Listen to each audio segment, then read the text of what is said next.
नमः शिवाय। हर हर महादेव। मेरी प्यारी बहनों को करवा चौथ व्रत की हार्दिक शुभकामनाएं। तो आइए सभी बहनों के अखंड सुहाग की कामना करते हुए सुनते हैं करवा चौथ व्रत कथा।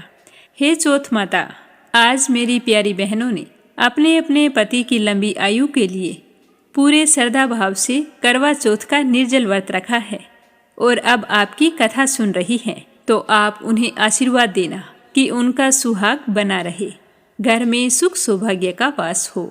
बोलो चौथ माता की जय हो, बोलो गणेश भगवान की जय हो।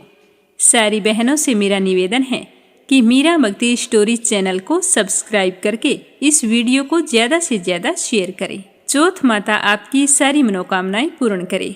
तो आइए पहले सुनते हैं गणेश जी भगवान की कहानी, उसके बाद सुनेंगे चौथ माता की कहानी।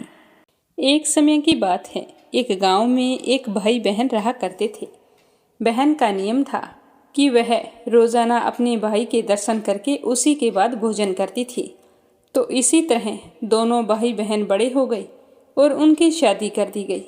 बहन अपनी ससुराल चली गई। अब वो वहाँ भी जल्दी जल्दी घर का काम खत्म करती और फिर अपना भाई का मुख देखने के लिए अपनी मायके आती। अपने भाई से मिलने के बाद ही घर जाकर भोजन करती। तो एक दिन रास्ते में एक पीपल के नीचे गणेश जी की मूर्ति रखी थी। उसने भगवान के सामने हाथ जोड़कर कहा कि हे गणेश जी भगवान, मेरे जैसा अमर सुहाग और मेरे जैसा अमर पीहर सबको दीजिए। यह कहकर वो अपने मायके चली गई।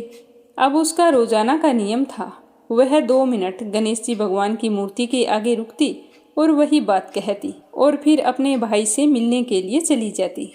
एक दिन उसके पैरों में जंगल की झाड़ियों के कांटे चुभ गए।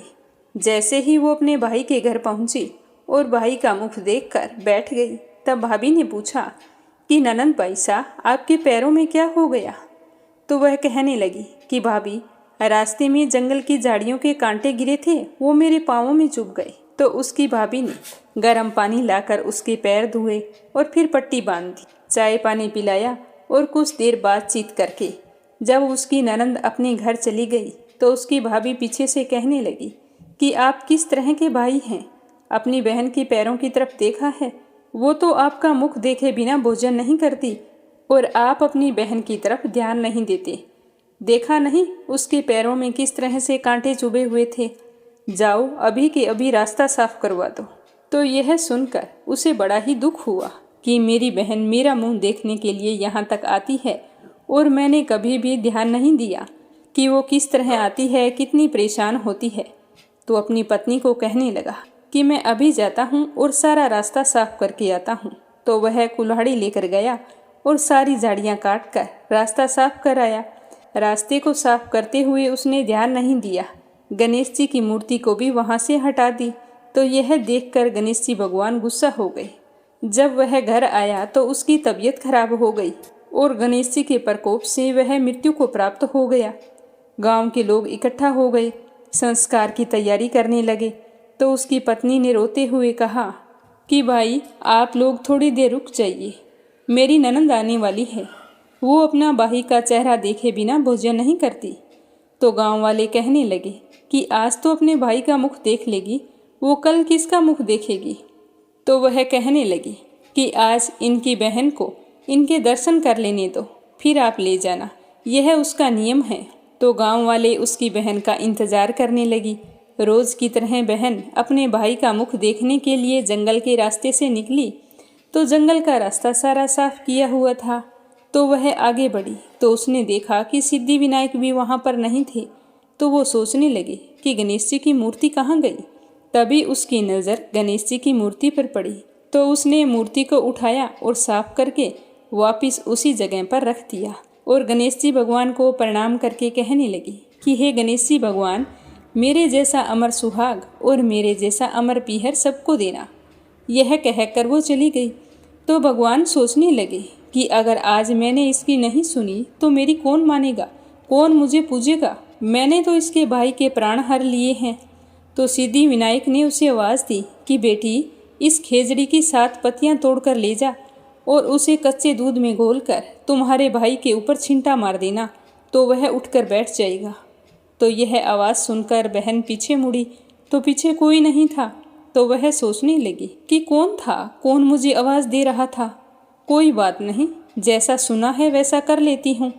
तो उसने 7 खेजड़ी की पत्तियाँ तोड़ी और अपनी चुनरी के पल्ले बांध ली और अपने भाई के घर पहुँच गई। वहाँ जाकर देखा तो खूब सारे लोग इकट्ठा होकर बैठे थे। भाभी रो रही थी और भाई की लाश रखी हुई थी। तो यह देखकर उसे बहुत दुख हुआ। फिर उसे पत्तियों वाली बात याद आई। तो जैसे उसने सुना था उसी तरह उसने दूध में उन पत्तियों को घोलकर अपने भाई के ऊपर छिंटा दिया। तो उसका भाई तो उठकर बैठ गया और कहने लगा कि बहन, आज तो मुझे बहुत गहरी नींद आई। तो अपने भाई की बात सुनकर उसकी बहन कहने लगी कि भैया, ऐसी गहरी नींद तो किसी दुश्मन को भी ना आई। यह कहते हुए उसने सारी बात अपने भाई को बता दी। तो यह सुनकर उसके भैया और भाभी बहुत ही खुश हुए और गांव वालों को भी यह जानकर बड़ी ही हैरानी हुई। सारे कहने लगे कि बहन में सत्य था जो उसने अपने भाई को मौत के मुंह से वापस निकाल लिया है। और सारे गणेश जी भगवान का जयकारा लगाने लगे। हे गणेश जी भगवान, जैसे आपने उस लड़की के भाई की रक्षा की वैसे ही सभी बहनों के भाइयों की रक्षा करना और उनका अमर पीहर और अमर सुहाग बनाए रखना। जो भी आपकी इस कथा को श्रद्धा भाव से सुने उसकी सारी मनोकामनाएं पूर्ण करना। बोलो गणेश जी भगवान की जय हो। चौथ माता की कहानी। पुराने समय की बात है। एक गांव में एक साहूकार रहा करता था। उसके 7 बेटे और एक बेटी थी। बेटी का नाम करवा था। वह 7 भाइयों की लाडली थी। 7 भाई अपनी बहन से बहुत ही प्यार करते थे। यहाँ तक कि पहले उसे खाना खिलाते, उसके बाद में स्वयं भोजन करते। जब उनकी बहन बड़ी हो गई तो उसकी शादी कर दी। बड़ी मुश्किल से उनका मन लगता था। जैसे ही महीना 2 महीना होता तो वो अपनी बहन को ले आते। तो एक बार उनकी बहन ससुराल से मायके आई हुई थी और करवा चौथ का व्रत आ गया। तो उसकी भाभियां करवा चौथ का व्रत कर रही थी। तो अपनी भाभियों को पूजा पाठ करते हुए देखकर वो पूछने लगी कि भाभी, आप यह क्या कर रही हैं और इसके करने से क्या फल मिलता है। तो उसकी बड़ी भाभी कहने लगी कि ननंद बाई साहब, यह करवा चौथ का व्रत है। इसे करने से सुहाग की लंबी उम्र होती है, घर में सुख सौभाग्य का वास होता है। तो वो कहने लगी कि भाभी, ये व्रत तो मैं भी रखूंगी। तो उसकी भाभी ने कहा कि इस व्रत को निर्जल रखना होता है और आप इस व्रत को नहीं रख सकती और ना ही आपके भैया आपको रखने देंगे, क्योंकि आप में उनकी जान बसती है। पर उसने अपनी भाभी की बात नहीं मानी और व्रत रख लिया। अपनी भाभियों के साथ पूजा पाठ की और शाम होने का इंतजार करने लगी। शाम को जब उसके भाई अपना अपना व्यापार व्यवसाय बंद करके घर आए तो देखा उनकी बहन बहुत ही व्याकुल थी। तो सारे भाई पूछने लगे कि बहना, आज क्या बात है, इतनी उदास क्यों हो। तो उसने कहा, कुछ नहीं, बस ऐसे ही। तो जैसे ही सभी भाइयों को भोजन परोसा तो उन्होंने कहा कि पहले करवा भोजन करेगी फिर हम भोजन करेंगे। तो बहन कहने लगी, नहीं भैया, आज मैंने तो करवा चौथ का निर्जल व्रत रखा है। चंद्रमा उदय होने पर चंद्रमा को अर्घ्य देकर ही भोजन करूंगी। तो करवा की बात सुनते ही उसके भाई बहुत ही दुखी हो गए और कहने लगे कि अच्छा ये बात थी, तभी उदास बैठी हो। तो जब तक तुम भोजन नहीं करोगी तो हम भी नहीं करेंगे। सारे के सारे भाई खड़े हो गए और बाहर चले गए। उसके छोटे भाई से अपनी बहन की हालत देखी नहीं गई और वह दूर पीपल के पेड़ के पास जाकर वहाँ एक दीपक जलाया और उसके आगे छलनी कर दी। दूर से देखने से ऐसे ही लग रहा था जैसे चंद्रमा उदय हो रहा है।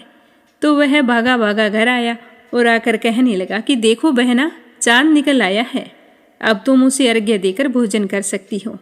तो बहन तो बहुत ही खुश हुई और सीढ़ियों पर चढ़कर चांद को देखा और अर्घ्य देकर नीचे आ गई। अपनी भाभियों से कहने लगी कि भाभी, चंद्रमा उदय हो गया है, आप भी अर्घ्य दे दो, व्रत का पारण कर लेते हैं। तो उसकी भाभी कहने लगी कि नहीं ननंद बाई साहब, ये तो आपके लिए ही चंद्रमा उदय हुआ है, हमारा भी नहीं हुआ। पर उसने ध्यान नहीं दिया। वो तो जल्दी जल्दी खाना खाने के लिए बैठ गई। जैसे ही उसने पहला टुकड़ा मुंह में डाला तो उसे छींक आ गई। दूसरा मुंह में डाला तो बाल आ गया और जैसे ही उसने तीसरा निवाला मुंह में लेने की कोशिश की तो उसके पति की मृत्यु का समाचार आ गया। तो वह सुनते ही बहुत ही दुखी हुई और जोर जोर से रोने लगी। उसकी भाभियाँ उसे कहने लगी कि आपने व्रत को बीच में ही भंग किया है तो चौथ माता आपसे नाराज हो गई है, क्योंकि चंद्रमा अभी तक उदय नहीं हुआ है। करवा चौथ के व्रत का गलत तरीके से टूटने के कारण चौथ माता और गणेश जी भगवान नाराज हो गए हैं, तभी आपके साथ ऐसा हुआ है। तो सारी सच्चाई जानने के बाद करवा ने मन ही मन निश्चय लिया कि मैं अपने पति का अंतिम संस्कार नहीं होने दूंगी और अपने सतीत्व से उसे पुनः जीवित करके ही रहूंगी। तो वह पूरे 1 साल तक अपने पति के शव के पास बैठी रही, उसकी देखभाल करती रही, उसके ऊपर उगने वाली सुईनुमा घास को वह एकत्रित करती रहती। ऐसा करते करते महीनों बीत गए, साल बीत गया। 1 साल बाद फिर करवा चौथ का दिन आया तो उसकी सारी भाभियों ने करवा चौथ का व्रत रखा। जब उसकी भाभियां ननंद से आशीर्वाद लेने के लिए आई तो वह प्रत्येक भाभी से कहती कि यम सुई ले लो, पिए सुई दे दो, मुझे भी अपनी जैसी सुहागिन बना दो, आग्रह करने लगी। लेकिन हर बार भाभी उसे अगली भाभी का आग्रह करके चली जाती। इस प्रकार उसकी 6 भाभियां आई और चली गई। छठी भाभी ने उससे कहा कि आपके सबसे छोटे भाई की वजह से ही आपका सुहाग खंडित हुआ है, तो छोटी भाभी के पैर पकड़ लेना, वही तुम्हारे सुहाग को लौटा सकती है। यह कहकर वो भी चली गई। जब 7वें भाई सबसे छोटे भाई की पत्नी आई, जिसकी वजह से उसका व्रत टूटा था, तो उसे देखते ही करवा ने पैर पकड़ लिए और कहा कि भाभी, मुझे भी सुहागिन बना दो, मेरे पति को जीवित कर दो। आप में वो शक्ति है जिसे तुम मेरे पति को दोबारा जीवित कर सकती हो। तो उसकी भाभी कहने लगी कि तुम एक बार मेरे पाँव तो छोड़ो, देखो क्या कर रही हो, तुम्हारे पाँव छूने से मुझ पर पाप चढ़ता है। लेकिन उसकी ननंद ने उसके पैर नहीं छोड़े और कहने लगी कि जब तक तुम मेरे पति को जिंदा नहीं करोगी, मैं तुम्हारे पाँव नहीं छोड़ूंगी। और वह बुरी तरह से विलाप करने लगी। तो करवा को रोते बिलखते देखकर उसकी छोटी भाभी को उस पर दया आ गई। उसने अपनी छोटी अंगुली को चीरकर खून का छींटा उसके पति पर दिया। तो उसका पति तुरंत ही श्री गणेश कहता हुआ उठकर बैठ गया और कहने लगा कि आज तो बहुत गहरी नींद आई। तो उसकी पत्नी कहने लगी कि स्वामी, ऐसी गहरी नींद तो बैरी दुश्मन को भी ना आई। यह कहते हुए उसने सारी बात से अवगत कराया कि किस तरह से तुम्हारी मृत्यु हो गई थी और आज 1 साल बाद आप फिर से जिंदा हुई हैं। तो यह सुनकर वो बहुत ही खुश हुआ। उसके बाद करवा हर साल पूरे विधि विधान से श्रद्धापूर्वक करवा चौथ का व्रत करने लगी, जिससे उसे अपने जीवन के सारे सुखों की प्राप्ति हुई और अपने पति के साथ आनंदित होकर रहने लगी। हे चौथ माता, जैसे आपने करवा के पति की रक्षा की, वैसी हमारे पति की भी करना। उन पर कोई भी मुसीबत कभी न आने देना, घर में सुख सौभाग्य का वास करना। बोलो चौथ माता की जय हो। अब सुनते हैं दूसरी कहानी। पुराणों के अनुसार करवा नाम की एक पतिव्रता धोबिन थी, जो अपने पति के साथ तुंगभद्रा नदी के किनारे स्थित गांव में रहती थी। उसका पति बूढ़ा और निर्बल था। एक दिन जब वह नदी के किनारे कपड़े धो रही थी, तभी वहां से अचानक एक मगरमच्छ आया और उस मगरमच्छ ने करवा के पति के पैर को दांतों में दबाकर तालाब में जाने लगा। तो यह देखकर उसका वृद्ध पति घबरा गया। वह तो बिल्कुल निर्बल था, कुछ भी कर नहीं सकता था। तो उसने अपनी पत्नी को आवाज लगाई कि करवा, करवा, मेरी मदद करो। यह कहकर वो जोर जोर से पुकारने लगा। तो पति की पुकार सुनकर धोबिन करवा वहां पर पहुंची तो मगरमच्छ उसके पति को यमलोक पहुंचाने वाला ही था। तब करवा ने मगरमच्छ को कच्चे सूत के धागे से बांध दिया और मगरमच्छ को लेकर यमराज के द्वार पर पहुंची। उसने वहां जाकर अपने पति की रक्षा की गुहार लगाई और साथ ही यह भी कहा कि मगरमच्छ को इस बात के लिए सजा मिलनी चाहिए, उसने मेरे बेकसूर पति को मारने की कोशिश की है। हे भगवान, मगरमच्छ ने मेरे पति के पैर को पकड़कर बहुत बड़ी गलती की है, इसके लिए आप इसे दंड स्वरूप नरक में भेज दें। तो करवा की पुकार सुनकर यमराज ने कहा कि मगरमच्छ की आयु अभी शेष है, मैं उसे यमलोक नहीं भेज सकता। इस पर करवा कहने लगी कि अगर आपने मेरे पति को बचाने में मेरी मदद नहीं की तो मैं आपको श्राप दे दूंगी और आपको नष्ट कर दूंगी। ये एक पतिव्रता नारी के शब्द हैं। तो करवा का साहस देखकर यमराज भी डर गए और मगर को यमपुरी भेज दिया। साथ ही करवा के पति को दीर्घायु होने का वरदान दिया। वो कार्तिक महीने के कृष्ण पक्ष की चतुर्थी तिथि थी। कहते हैं कि तभी से करवा चौथ के व्रत का प्रचलन शुरू हो गया, जिसे आज भी आधुनिक युग में महिलाएं पूरे भक्ति भाव के साथ करती है, जिससे उन्हें पति की लंबी आयु का आशीर्वाद मिलता है।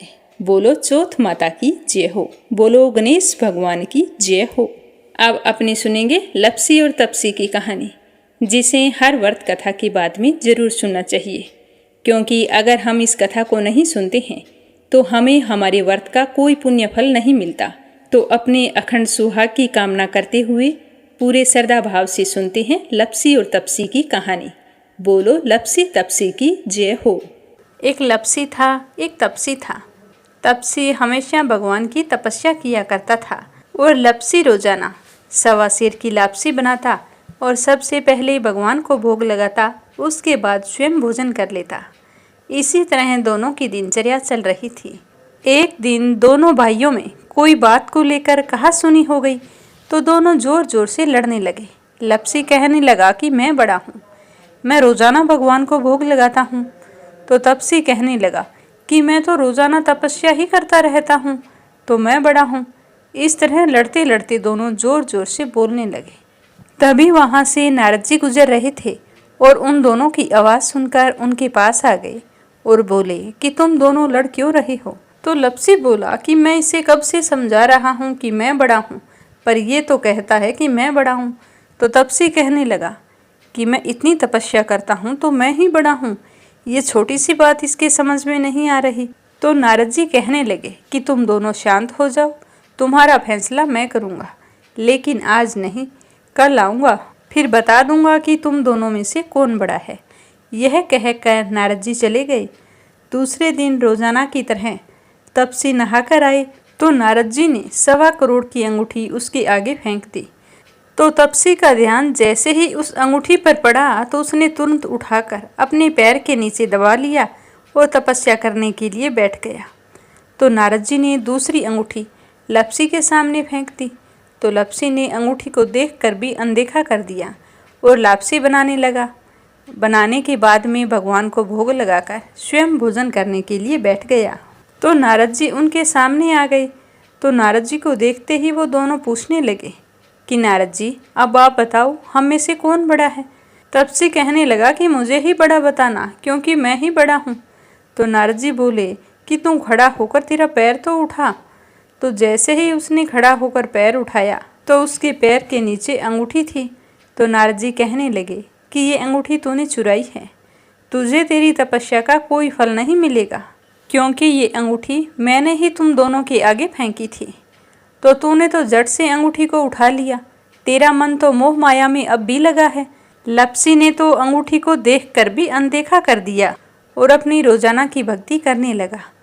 जो लप्सी रोजाना करता है वो भी एक भक्ति है, और मेरा फैसला ये है कि लप्सी ही सबसे बड़ा है। तो यह सुनकर तपसी हाथ जोड़कर कहने लगा कि महाराज, मुझसे बहुत बड़ा अनर्थ हो गया है, आगे से मैं ऐसी गलती कभी नहीं करूँगा। पर आप मुझे बताओ, मैंने भक्ति तो सच्चे मन से की है, तो मुझे उस भक्ति का फल कैसे मिलेगा। तो नारद जी कहने लगे कि रोटी बनाकर गाय और कुत्ते की रोटी नहीं बनाएगा, उसका फल तुझे ही मिलेगा। रोटियां बनाकर पीछे से सुबह छोटी रोटी नहीं बनाएगा, उसका फल, और शाम को रोटी बनाकर पीछे से एक बड़ी रोटी नहीं बनाएगा, उसका फल भी तुझे ही मिलेगा। ब्राह्मण को भोजन करवाकर दक्षिणा नहीं देगा तो वो फल भी तुझे ही मिलेगा। सूट, साड़ी, तिवल अगर हम किसी को देते हैं तो उसके ऊपर भेंट स्वरूप अगर कुछ रुपए नहीं देंगे तो उसका फल भी तुझे ही मिलेगा। अगर कोई दिए से दिया जलाएगा तो उसका फल भी तुझे ही मिलेगा। व्रत रख कर अगर कोई सारी कहानी सुन ले, लेकिन तुम्हारी इस लप्सी तपसी की कहानी को नहीं सुनेगा तो उसका फल भी तुम्हें ही मिलेगा। तो इस तरह का आशीर्वाद पाकर तपसी बड़ा ही प्रसन्न हुआ। कहा जाता है कि उसी दिन से हर व्रत कथा के बाद में लप्सी तपसी की कहानी जरूर सुननी चाहिए। कहानी सुनने के बाद में कहना चाहिए कि लप्सी का फल लप्सी को मिले, तपसी का फल तपसी को मिले। हमारी कहानी का, हमारे व्रत का और हमारे पूजा पाठ का पुण्य फल हमें मिले। तो ये थी करवा चौथ की 4 कथाएं।